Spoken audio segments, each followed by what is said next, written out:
Hello दोस्तों, स्वागत है आपका इस अपने यूट्यूब चैनल स्टडी डिफाइनर में। तो दोस्तों आज के इस वीडियो में हम लोग एक और नई वैकेंसी के बारे में बात करेंगे जो कि पटना हाई कोर्ट डिस्ट्रिक्ट जज रिक्रूटमेंट 2023 है। ठीक है, यानी कि दोस्तों पटना हाई कोर्ट के द्वारा डिस्ट्रिक्ट जज का जो है भर्ती निकाला गया है। तो इसी के बारे में हम लोग सब सारा कुछ बात करेंगे। ठीक है, इसके बारे में इसका क्या क्राइटेरिया रहने वाला है, इन सारे पॉइंट्स पर हम लोग एक अच्छे से बात करेंगे। तो चलिए, इसका जो सबसे पहला पॉइंट हमारा आता है ओवरव्यू। तो देखिए दोस्तों, फर्स्ट पॉइंट आ गया ओवरव्यू। ठीक है, ओवरव्यू में हम लोग पहला पॉइंट देखते हैं कि रिक्रूटमेंट ऑर्गेनाइजेशन। तो ये रिक्रूटमेंट ऑर्गेनाइजेशन जो है वो high court of judicature at Patna. ठीक है, फिर कैटेगरी का हम लोग बात करते हैं तो Patna high court PHC district जज रिक्रूटमेंट 2023 है। ठीक है, ये इसका कैटेगरी है। पोस्ट नेम हम लोग बात करें तो पोस्ट जो है दोस्तों डिस्ट्रिक्ट जज का पोस्ट है। ठीक है, इसी पर भर्ती किया जाएगा। और यदि दोस्तों हम लोग टोटल वैकेंसीज का बात करें तो टोटल 30 वैकेंसी, यानी कि दोस्तों 30 सीट पर बहाल किया जाएगा। ठीक है, और अप्लाई मोड जो है दोस्तों ऑनलाइन रहने वाला है। आपका फॉर्म अप्लाई फिलअप होगा। ठीक है, तो चलिए यहाँ तक हम लोग ओवरव्यू के देखें। अब हम लोग नेक्स्ट पॉइंट देखते हैं क्वालिफिकेशन के बारे में। ठीक है, तो देखिए यहाँ पे हम लोग देखते हैं दोस्तों क्वालिफिकेशन में क्या है कि इसका जो फर्स्ट पॉइंट है वो है कि बैचलर डिग्री इन लॉ। ठीक है, यदि आप लॉ बैचलर डिग्री से किए हैं तो इसके लिए आप एलिजिबल हैं। उसके बाद फिर सेकेंड पॉइंट जो आता है वो है कि मिनिमम 7 ईयर्स एडवोकेट प्रैक्टिस। ठीक है, यानी कि आप एडवोकेट का प्रैक्टिस 7 साल तक किए हैं तो आप इसके लिए एलिजिबल हैं।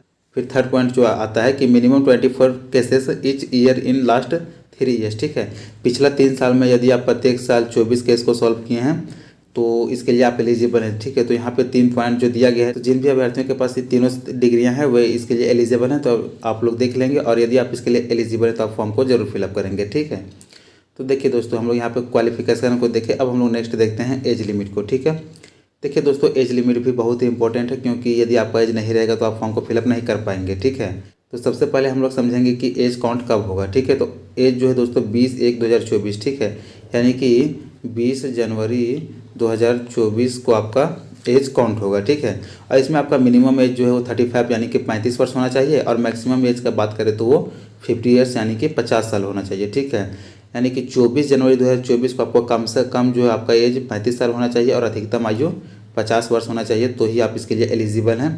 तो आप अपने एज को भी देख लेंगे।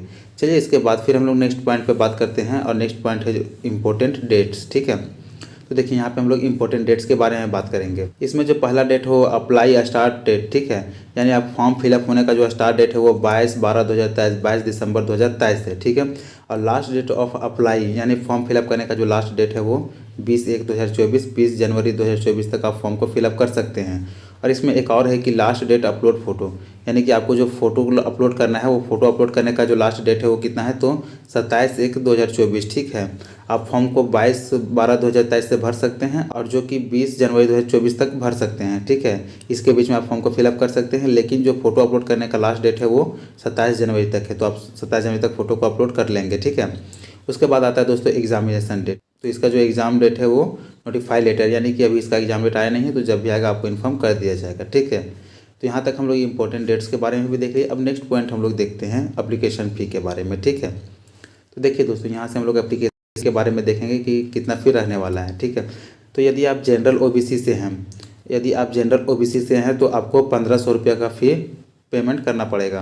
OBC में आपका 1 और 2 दोनों है। ठीक है, 1 2 आप किसी से भी हैं तो आपका जो है 1500 रुपये पेमेंट करना पड़ेगा। और वहीं पे यदि आप SC ST या फिर PH से हैं तो आपको 750 रुपये का पेमेंट करना पड़ेगा। ठीक है, तो यहाँ से हम लोग देखें कि जनरल OBC वालों के लिए 1500 रुपये का पेमेंट करना पड़ेगा, और SC ST या फिर PH के लिए कितना है 750 रुपये पेमेंट करना पड़ेगा। ठीक है, और पेमेंट मोड जो दोस्तों वो भी ऑनलाइन है, यानी कि आपको पेमेंट ऑनलाइन ही पेड करना पड़ेगा।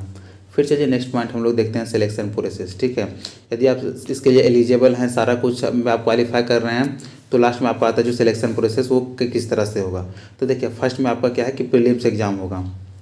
ठीक है, यानी कि प्री एग्जाम होगा। यदि आप इसे क्वालिफाई कर जाते हैं तो उसके बाद आपका मेंस एग्जाम होगा, और फिर मेंस एग्जामिनेशन क्वालिफाई करने के बाद आपका इंटरव्यू होगा।